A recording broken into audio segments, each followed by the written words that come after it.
પાક વીમાની સહાય રકમના આંકડા જાહેર કરવાના મુદ્દે કૃષિ નિયામકની ચેમ્બરમાં કોંગી ધારાસભ્યોએ રાત્રિ રોકાણ કર્યું। 18 કલાક કરતાં પણ વધારે સમયથી તેઓ ધરણા કરી રહ્યા છે અને અધિકારીઓ કે સરકાર દ્વારા કોઈ જ જવાબ નથી આપવામાં આવતો। ધારાસભ્યો સહિત કોંગી ડેલિગેશન લડી લેવાના મૂડમાં હાલ તો જોવા મળી રહ્યું છે।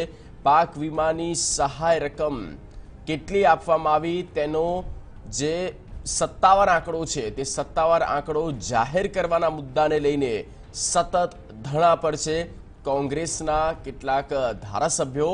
અને આપ જોઈ શકો છો 18 કલાકથી વધારે સમયથી એક જ જગ્યા પર બેસીને સતત બ્રિજેશ મેરજા પણ દેખાઈ રહ્યા છે અને બીજા પણ કેટલાક એમએલએ નજરે પડી રહ્યા છે।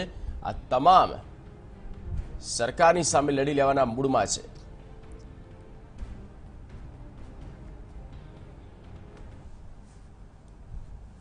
વધુ માહિતી સાથે જોડાઈ ગયા છે સંવાદદાતા નિર્મલ દવે।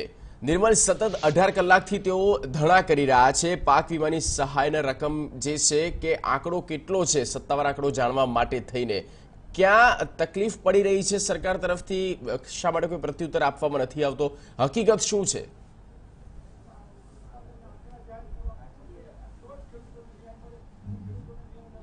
સરકાર તરફથી જવાબ એટલા માટે નથી આપવામાં આવતો કે કેમ કે ક્યાંક ને ક્યાંક ગોલમાલ થઈ છે તેવો આક્ષેપ કોંગ્રેસના ધારાસભ્યો સહિતનું જે ડેલિગેશન અહીં આવ્યું છે કૃષિ નિયામક કચેરીએ, તે કચેરીમાં આવેલા કોંગ્રેસના ધારાસભ્યોનો છે।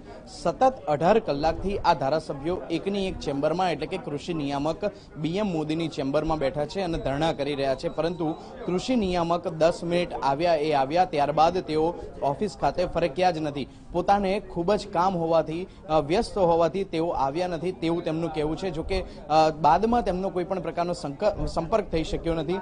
અહીં મારા કેમેરા પર્સન અત્યારે દ્રશ્ય બતાવી રહ્યા છે કે જે રીતે અહીં જોઈ રહ્યા છો આ તમામ જે ધારાસભ્યો છે, તમામ લોકો છે, તેઓ અહીં ધરણા કરી રહ્યા છે અને ધરણા હજી યથાવત છે। 18 કલાક જેટલો સમય થયો છે અને તે સમય દરમિયાનની જો સ્થિતિની વાત કરવામાં આવે તો સાંજનો ચા નાસ્તો હોય કે પછી રાત્રિનું ભોજન હોય કે પછી દિવસનો એટલે ઉગતી સવારનો જે ચા નાસ્તો હોય તે પણ અહીં કૃષિ નિયામકની ચેમ્બરમાં જ કરવામાં આવે છે। અહીં ધારાસભ્ય છે તેમની સાથે વાત કરીશું।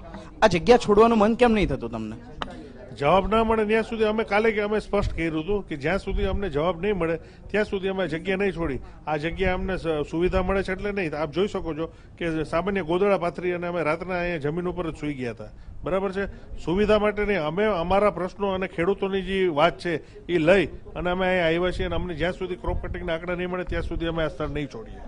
બ્રિજેશભાઈ, તમને હું પૂછવા માંગીશ કે ગઈકાલ સાંજનો ચા નાસ્તો તમે અહીંયા કર્યો છે, રાત્રિનું ભોજન પણ તમે અહીંયા કર્યું છે, રાત્રિ રોકાણ પણ અહીંયા કર્યું અને હવે સવારનો ચા નાસ્તો પણ અહીંયા કરવાની ફરજ પડી છે। સરકારની નીતિ સામે આપને કેવા પ્રકારનો અનુભવ થયો? સરકારની નીતિ ખોરા ટોપરા જેવી છે।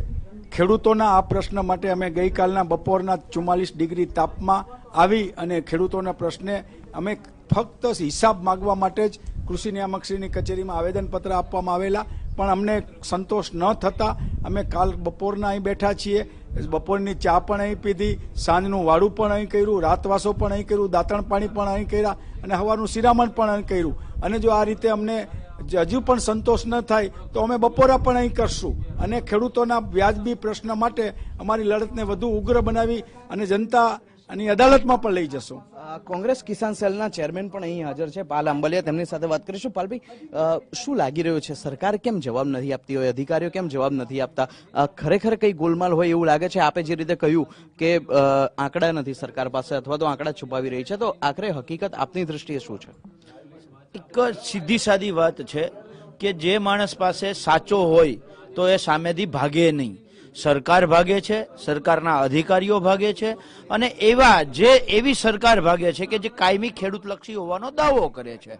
અત્યારે જે ખેડૂતલક્ષી સરકાર છે એણે ખેડૂતને 0% ને 0.15% પાક વીમો આપ્યો છે, બરાબર છે। સાચો પાક વીમો નથી આપ્યો, જે નુકસાન ગયું છે એ મુજબનો પાક વીમો નથી આપ્યો। એટલે અમારી સાદી માંગ છે કે સાચો પાક વીમો આપો અથવા તો હિસાબ આપો। સરકાર પાસે હિસાબ છે નહીં, ઉપર ચૂંટણી છે, અધિકારીઓ જો જવાબ આપવામાં ક્યાંક ને ક્યાંક ફસાઈ જાય એમ છે, સરકાર પોતે ક્યાંક ને ક્યાંક ફસાઈ જાય એમ છે। એટલે સરકાર અને એના અધિકારીઓ ખેડૂતોને જવાબ અમને 5 જણા ને 8 જણાનો જવાબ નથી, આ ગુજરાતના ખેડૂતોનો જવાબ છે. એટલે એવું લાગે છે કે કૌભાંડ થયું છે, એવું લાગે છે.